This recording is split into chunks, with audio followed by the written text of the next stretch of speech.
Good morning, guys. Very quickly, I want to share with you how to do your impressionist pictures with colors. And if you don't have a lot of options to use color, you can do it with pencil, and you could do different shades of pencil, but crayons would work. If you have watercolors, that would work well. Chalk, markers, I'll even show you how you can take water and change your markers a little bit. So let's get started. I'm going to change the camera so that you can see what I'm seeing.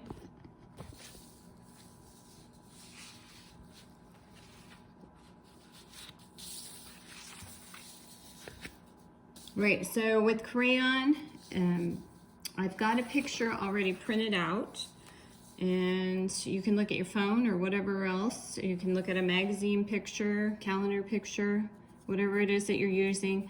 But the whole idea of Impressionism is to capture light and color. So if I want to heighten my colors or make them a little bit brighter, I can. I'm an artist. That's my prerogative. When you get started on this, make sure that wherever you're at, lighten your lines if they're too dark so that you can see them still, but just barely. And I'm using different colors of crayons. Now, you can make them as splotchy as you want. Like if you want to be really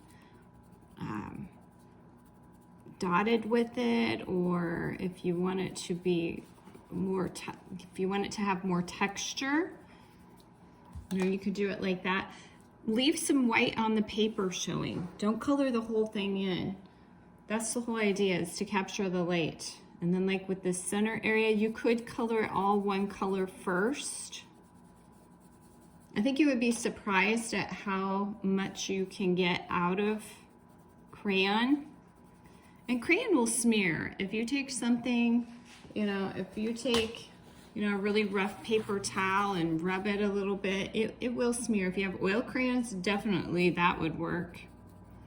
So you can go back in here with your other colors, to finish it. So that's one way of doing it.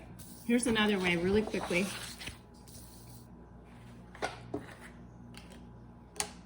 We can also do this with markers.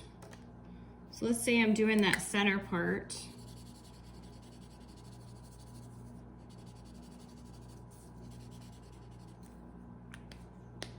And once again, lighten your lines so that you can see, but they're just barely there.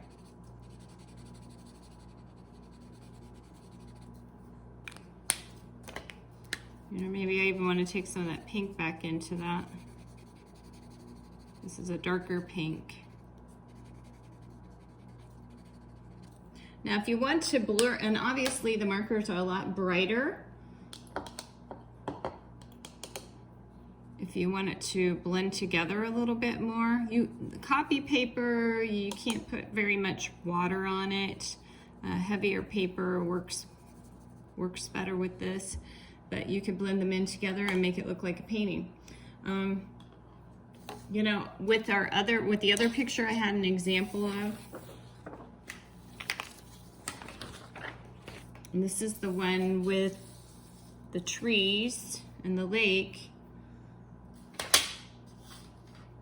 Maybe you do want to use just straight up watercolor with it. Because this picture has a lot of different colors of green in it, let me put it out so that you can see it. I actually changed it a little bit in a photo app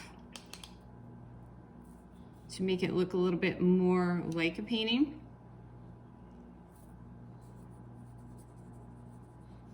But when we do like landscapes,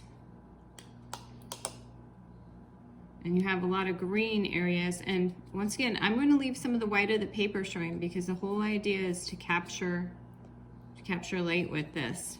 But you can change your greens up by adding other colors to it. So I could add a little bit of yellow, and maybe one tree is very light colored and the next is very dark. So maybe the one behind it,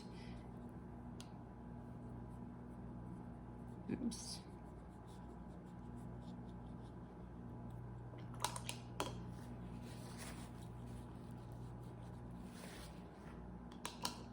I want to add, maybe I can add a little bit of blue to make it darker. And just leave it very loose. Right, I am going to give you, I'm going to give you the next 3 days to do this. So you have today and Monday and Tuesday to get it done, and then turn it in for a grade, okay? Have a good weekend, get outside, it's supposed to be nice. I miss you guys, I would rather be at school doing this, but such is life. Have a good day, bye.